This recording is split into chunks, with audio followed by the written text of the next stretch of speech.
पूज्याय राघवेन्द्राय सत्यधर्मरताय च भजतां कल्पवृक्षाय नमतां कामधेनुवे। ಶ್ರೀ ಗುರುಭ್ಯೋ ನಮಃ. ಹರಿ ಓಂ. ಕುಂಭರಾಶಿಯ ಸ್ನೇಹಿತರಿಗೆ ಸ್ವಾಗತ ಸುಸ್ವಾಗತ.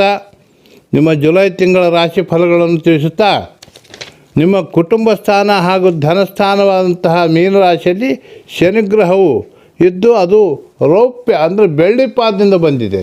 ಹೀಗಾಗಿ ನಿಮ್ಮ ಮನೆಗಳಲ್ಲಿ ಶುಭ ಕಾರ್ಯಗಳೇ ನಡೆಯುತ್ತವೆ ಮತ್ತು ಶುಭ ಹಾಗೂ ಧನಲಾಭಗಳು ಇರುತ್ತವೆ.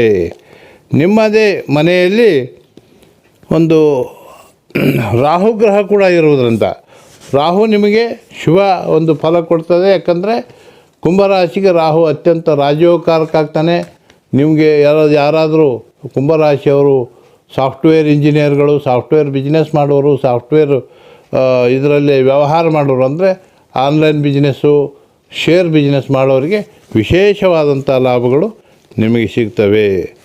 ಇನ್ನು ಪಂಚಮ ಸ್ಥಾನದಲ್ಲಿ 5ನೇ ಸ್ಥಾನದಲ್ಲಿ ಗುರುಗ್ರಹ ತಾಮ್ರಪಾದದಿಂದ ಬಂದಿದೆ. ಹೀಗಾಗಿ ನಿಮಗೆ ವಿಶೇಷ ಇಡೀ ವರ್ಷ ನಿಮಗೆ ವಿಶೇಷವಾದಂಥ ಶುಭ ಫಲಗಳು, ಧನಲಾಭಗಳು, ಮಕ್ಕಳಿಗೆ ಕೂಡ ಒಳ್ಳೆಯ ಉದ್ಯೋಗ, ಒಂದು ಒಳ್ಳೆಯ ವಿದ್ಯಾ ಕಲಿಯೋರಿಗೆ ಒಳ್ಳೆಯ ವಿದ್ಯೆ ಮತ್ತು ವಿವಾಹ ಆಗದವರಿಗೆ ವಿವಾಹಗಳು ಕೂಡ ನೆರವೇರುತ್ತವೆ.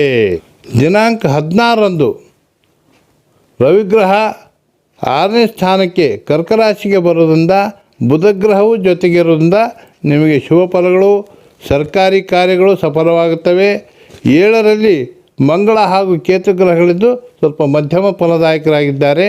ಶ್ರೀ ಲಕ್ಷ್ಮೀ ನರಸಿಂಹದೇವರನ್ನು ಆರಾಧಿಸಿರಿ ಮತ್ತು ಪೂಜೆ ಮಾಡಿರಿ, ನಿಮಗೆ ಶುಭ ಫಲಗಳು ಸಿಗುತ್ತವೆ ಮತ್ತು ನಿಮಗೂ ಶುಭವಾಗಲಿ. ಸರ್ವೇ ಜನಾಃ ಸುಖಿನೋ ಭವಂತು, ಸಮಸ್ತ ಸನ್ಮಂಗಲಾನಿ ಭವಂತು.